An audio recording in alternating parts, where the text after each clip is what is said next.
What's up guys, and welcome to my 5th lore play series. This time we're going to tackle a mainstay from my childhood, Shadows of the Empire. I remember renting an N64 and playing this thing until my eyes were sore and bloodshot.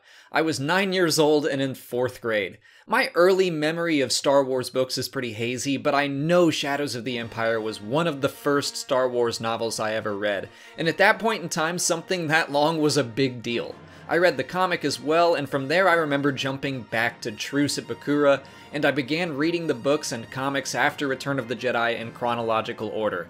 I still have some of the action figures I bought back then, and Shadows of the Empire was, in many ways, my introduction to the Star Wars expanded universe, so this game has a very special place in my heart. But that's enough talking from me for now, let's get into the game.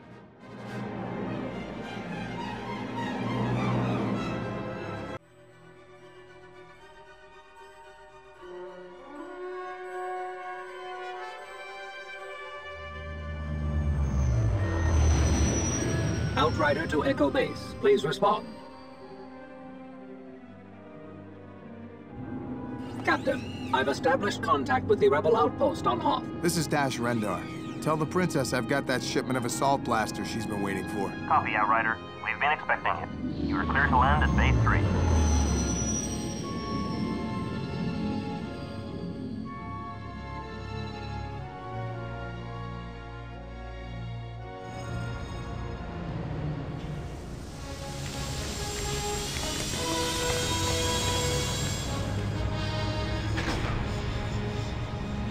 Levo, get this stuff offloaded and into those transports before they take off.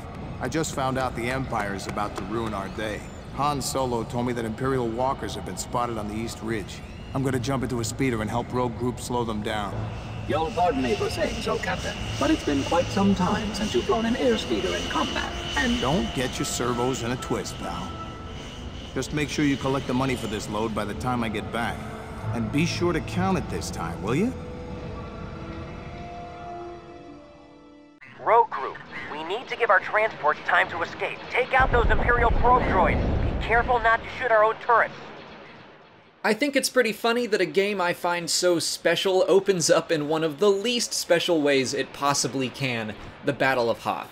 Don't get me wrong, in 1996 flying a snowspeeder in 3 dimensions was mind-blowing. What's funny is the fact that the Battle of Hoth has been shown over and over again in video games. It was on the Atari twice, the NES, the Game Boy, the Super NES, PC, and Rebel Assault. Since Shadows came out, it's been in arcade games, the N64 again, the GameCube, the original Battlefront games, the LEGO Star Wars games, The Force Unleashed, and even the new Battlefront games. If you ever wanted to take down an AT-AT with a snowspeeder, why haven't you? You have countless options. Don't let your dreams be dreams.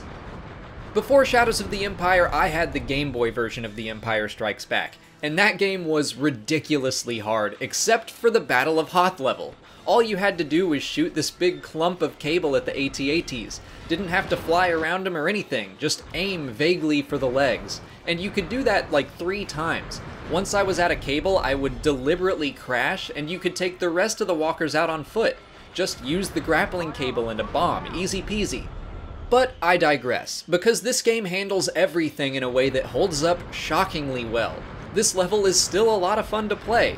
Everyone remembers Shadows of the Empire as the first story to really explore the time period between episodes 5 and 6, but I forgot that 30% of the game takes place right around the beginning of Empire.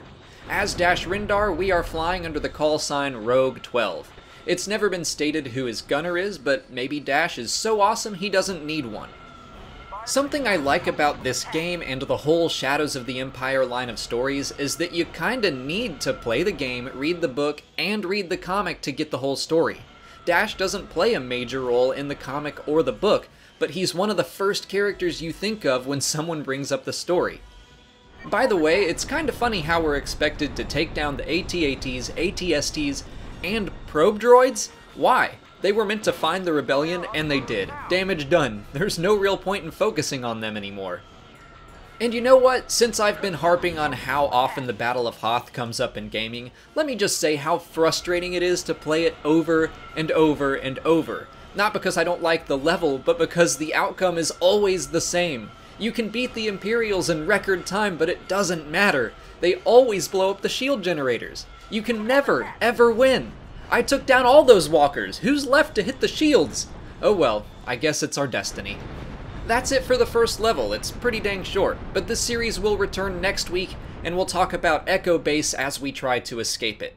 If you enjoyed this video and you're easily charmed by old graphics, maybe you'd like the lore play series I did on Dark Forces. You can check that out here. If you haven't already, please like this video, subscribe to the channel, follow me on Twitter, Instagram, and Facebook, and consider checking out my Patreon page.